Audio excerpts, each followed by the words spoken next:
And the honor of having with us Richard Marcinko, first commander of SEAL Team 6. That song was about a guy named Jack who in 1813 did basically a special forces action, goats on the deck and armed men in the hold, and kind of sounds like something that you might have done. And please don't say that thing that has to do with goats. Hardy, me matey. The tradition of naval special warfare certainly predates the SEALs and even the frogmen, though, doesn't it? Yeah, in fact, Veterans Day weekend in November is when they have they call it the muster at Fort Pierce, Florida, which is A1A, just below. Let's see, Fort Pierce is just below Vero Beach. But at any rate, that's where the museum is at, and that's where they started off with Scouts and Raiders. So you go from Scouts and Raiders to Underwater Demolition Team, which were the naked warriors with demolition packs. Then you get diving gear. Then you go to SEALs, and then you go to counterterrorism. So, it's just an incremental, where do you want to fight them at? Let's go.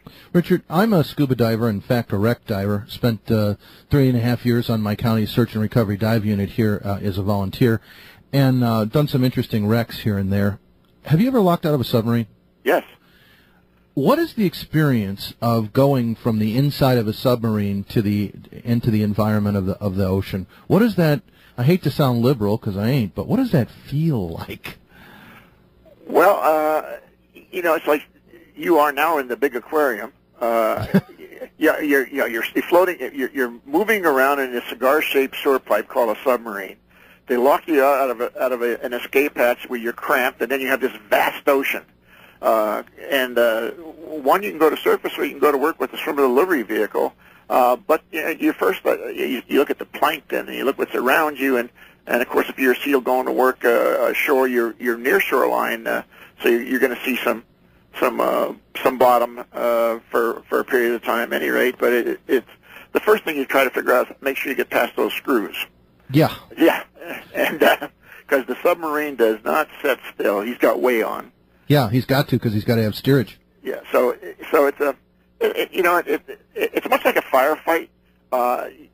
You're not concentrating on killing somebody; you're just very busy trying to survive. So when you lock out, you get there, you get your equipment, you get your swim buddy, and you're just busy. And so you don't have time to think about how it feels. No, it's just like a free fall. You pull your ripcord and you don't count the pins. You figure what you got to do next.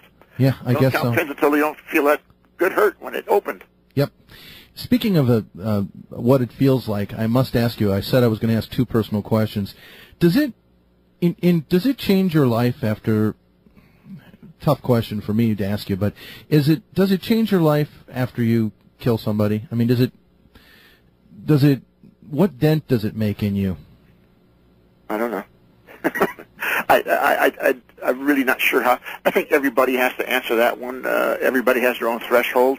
It's never bothered me because I was blessed in that when I had to kill somebody, it was my mission. It's not like where you dislike somebody and you plan to do something about them and you throttle them because of that. I was just doing my job. Mm-hmm. So that takes a big monkey off your back, I think. You recently addressed a joint Russian-American police forum in St. Petersburg. And folks, if you just tuned in, you're listening to America Armed and Free. We had the joy, the pleasure, and the honor of having with us Commander Richard Marcinko, who was the first commander of SEAL Team 6 and also is the author of the Rogue Warrior series of books. His latest in the series is Vengeance, with co-author Jim DeFelice, who is also a very well-known and well-respected military author. And the book is available. He prefers you to get it at the independent bookstores. Richard, you recently addressed the joint Russian-American police forum in St. Petersburg, Russia. By the way, your publicity photo and the suit for that conference looks like your head is about to be pinched off by the tie. Maybe maybe you bought it at the Doom on You tie shop or something. I did that. But the Russians said I look more Russian than they did. They can't look that way anymore. Oh, but I digress. What have we to learn about security against terrorism from the Russians, and what have we to teach them? Well, what we do in that whole program, and it's a Department of Justice program, is exchanging technology.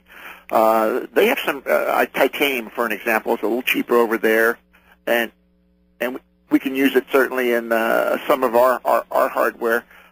They don't have all the electronics we do, and of course they haven't been exposed to all the bad guys that we do, because we fight it more around the world. So it is really a blend. I wish it was kind of awesome, and I think I asked myself 14 times a day, who to thunk, as I drove some of their vehicles and fired their weapons and went to Spetsnaz baits, and I said, 10 years ago I was supposed to come through the backside of this thing and blow it up, and here they're saluting me, go through the front door. Not only that, you also honored them, didn't you? Yes, I later reset this, but yeah, I mean, warriors are warriors, and so that was it was just a unique trip. In fact, the going away, you'd appreciate this. The going away dinner was at St. Petersburg aboard the Aurora, a Navy vessel. They opened up for us, and we had dinner in the wardroom. That was the ship that they fired the first gun that started the war. Which war? The 1912, I think it was. Really? Yeah. Huh. The Russo-Japanese War? No, that ended earlier than that. Yeah, it was. And of course, it was January, so it didn't get daylight until 10 in the morning, and it was dark at 5 in the evening. So.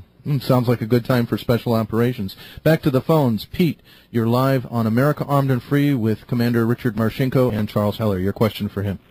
Mr. Marcinko, it's a real honor to be able to ask you a question. I've got two real quick questions, and I'll take the answers off the air. Okay. Back during Red Cell, did you ever go to Tucson? And if so, what was the result? And then my second question is, what's your opinion on the debate between the AK-47 and the M16? Well, the first one, I went to Tucson, and places around Tucson. Went down to Pachuca, went down to the border. It's like most of our cities in a free society. I think going to Davis Moffin and picking litter out of there would have been fun. Everybody could build their own plane out of the dump out there. On the AK-47, we'll call that a mark, sir.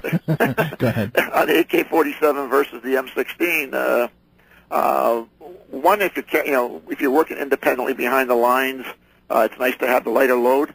But most, you don't have that 5.56 around the world, so carrying the AK-47 logistically you get something there. And frankly, I'm a big boy, and I can carry that extra weight, and I like that as it goes by you versus that. And the 223 5.56 does a nice tumble and tears you up on the inside, but I like that knockdown power of the 7.62 that comes out of that AK, and it's great in the field. I mean, you can get it muddy. It's got great tolerances. So functionally, I guess